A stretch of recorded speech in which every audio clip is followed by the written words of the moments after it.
जोडीकांच्या होऊन बसत नाही। या मूर्तीमध्ये जोडे कोरले होते म्हणून या मूर्तीचा आपण या ठिकाणी 1974 साली इंदिरा गांधी आणि यशवंतराव चव्हाण यांच्या हस्ते होळीचे मैदान करण्यात आले।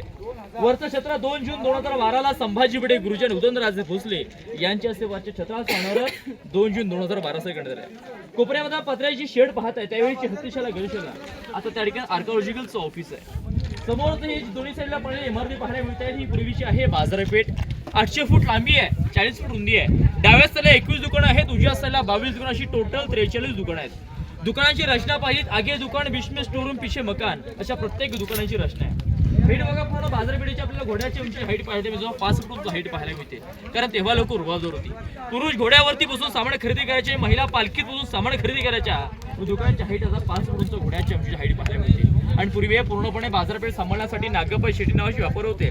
पूर्णपणे बाजारपेठ सांभाळायचे बाजार प्रमुख होते। म्हणून डाव्या साईडच्या 7व्या दुकानावरती नागप्पा म्हणून नागाचा कोरलेला शिल्प त्या दुकान आजही पाहायला मिळतो। बघा, नागप्पा शेट्टी मूळचे कर्नाटकचे बाजार प्रमुख, त्यांची वेगळी ओळख म्हणून त्या ठिकाणी कोरलेलं नागाचं शिल्प पाहायला मिळते। बाजारपेठ पुढे गेलं तर डाव्या साईडला गेलं तर टकमू टकड्याचा, उजव्या साईडला गेलं तर शेवटप्रमाणे समोर तो मंदिर आहे, जगदीश्वराचे मंदिर आहे। मंदिराचा आकार तुम्हाला कसं असं लांबून मशीदसारखं पाहायला मिळतं। पण आतमध्ये शिवलिंग आहे, महादेवाची पिंड आहे। दर्शन घेण्याचं काम तुमचं आहे, माहिती देण्याचा माझा आहे। मंदिराचा आकार आपण लांबून पाहायला मस्जिदसारखा पाहायला मिळतो, परंतु आतमध्ये जवळजवळ पाहायला शिवलिंग आहे, महादेवाची पिंड आहे। याचा आकार बाहेरून मस्जिदसारखा बांधण्याचं कारण काय? पूर्वी मुघल आपल्या महाराष्ट्रात देवदेवत मंदिरं उद्ध्वस्त टाकायचे। जर एखादा मुघल सैनिक आजूबाजूच्या सह्याद्रीच्या पर्यटन पाहिलं, जर त्याला लांबून या ठिकाणी मस्जिदसारखं दिसलं तर त्याला असं वाटावं या ठिकाणी मस्जिद आहे, म्हणजे या ठिकाणी आपलंच कोणतरी आहे। ते आक्रमण न करता आल्या वाटेत तसेच परतून जावे, त्यांची फसवणूक व्हावी या दृष्टीकोनाने महाराणी मंत्राचा आकार असं बाहेरून मस्जिदसारखं केला जातो। त्या रायगडावर एकमेव अशी वास्तू आहे बरं का, जी शिवकालापासून आहे तशीच आजही पाहायला मिळते, ते म्हणजे हे जगदीश्वराचं मंदिर आहे। कारण मंदिरामध्ये कोणत्याही लाकडाचा वापर केलेला नाही, म्हणून ते मंदिर जळलं सुद्धा नाहीये। जगदीश्वर मंदिर आहे, समोर उंच पांढरवण पाहायला मिळते, त्या ठिकाणी छत्रपती शिवाजी महाराजांची समाधी आहे। आपल्या राजाने अखेरचा श्वास राहत त्या राजवाड्यात 3 एप्रिल 1680 ला सोडला। याच राजमार्गाने राजांची देहयात्रा त्या ठिकाणी गेली आणि त्या ठिकाणी राजांचे चुलत भाऊ संभाजी भोसले यांच्या हस्ते राजाच्या देहचित्रांनी त्या ठिकाणी नेले। कारण महाराज 2 पुत्र, छत्रपती संभाजी महाराज, राजाराम महाराज। संभाजी महाराज त्यावेळेस पळण्याच्या मोहिमेवर राजाराम महाराज गादीवरती बसायचं होतं, आणि जो राजा गादीवरती बसला असेल स्पर्शाला जायचं नसतं किंवा कोणाला विधान करायचं नसतं, म्हणून त्यांचे चुलत भाऊ संभाजी भोसले यांच्या हस्ते राजांच्या देहचित्रांनी त्या ठिकाणी नेले। बघा, समुद्राच्या बाजूलाच वाघ्या उतऱ्या स्मारक आहे आणि समुद्री मंदिर, याच्यामध्ये एक छोटा गेट आहे। गेटच्या पायरीवर दावाची पाटी आहे, 2 ओळींचा शिलालेख आहे। ज्यांनी हा किल्ला बांधला ते आर्किटेक्टचं बक्षीसपत्र त्या ठिकाणी आहे की सेवेचे ठाई तत्पर हिरोजी इंदळकर।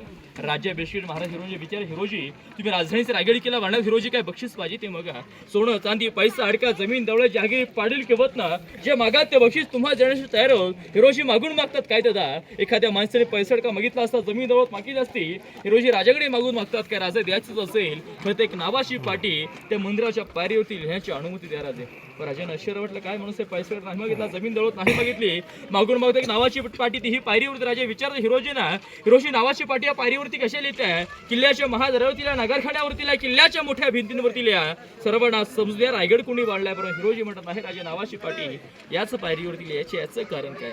राजे, ज्या वेळेस तुम्ही रायगडावरती असाल, राजे ज्या वेळेस तुम्ही जगदीश्वराच्या दर्शनाला याल, राजे त्या वेळेस तुमच्या उजव्या पायाची धुली माझ्या नाभावरती पडेल राजे, एवढंच मागणं आहे राजे, एवढीच इच्छा राजे। राजा डोळ्यामध्ये पाणी आलं, राजे हृदय भरून राजे हिरोजीनं कडकडून मिठी मारली आणि म्हणाले की वा वा हिरोजी वा, तुमच्या सारखी पोरा आम्हाला लाभलीत, हिंदवी स्वराज्य स्थापन करणं सोपं गेलं। कल्पना करा, आणि तो ताजमहाल बांधला ना, त्याचे हातपाय कापले, ज्याने राजधानीचा रायगड किल्ला बांधलाय, नावाची पाठी गेली आहे, सेवेचे ठाई तत्पर हिरोजी इंदुळकर। राजांसारखी माणसं होती आणि माणसांसारखे राजे होते, म्हणून हिंदवी स्वराज्य उभं राहिलं टिकलं। आणि आता आपण सुधर्म हिंदू म्हणून श्वास घेतो छत्रपती शिवाजी महाराजांमुळे। बघा, रायगड किल्ल्याच्या अगदी शेवटला 2 शेर ऐकवतो, ते शेर असे की अंधार फार झाला, की अंधार फार झाला, आता दिवा पाहिजे, आणि या महाराष्ट्राच्या भूमीला, या देशाच्या भूमीला, या कलियुगात माझ्या आया बहिणींच्या रक्षासाठी पुन्हा एकदा जिजाऊंचा शुभा पाहिजे, जिजाऊंचा शुभा पाहिजे। ओ घासलेल्या विना धार नाही तलवारीच्या पातीला, आणि शिवचरित्र विना अर्थ नाही या महाराष्ट्राच्या काळ्या मातीला। आऊसाहेब तुम्ही जन्माला आलात, आऊसाहेब तुम्ही जन्माला आलात म्हणून दिसते अंगणामध्ये पवित्र अशी तुळस, आणि शिवराय तुम्ही जन्माला आलात म्हणून दिसतात ते आजही मंदिरावरचे उंच उंच कळस।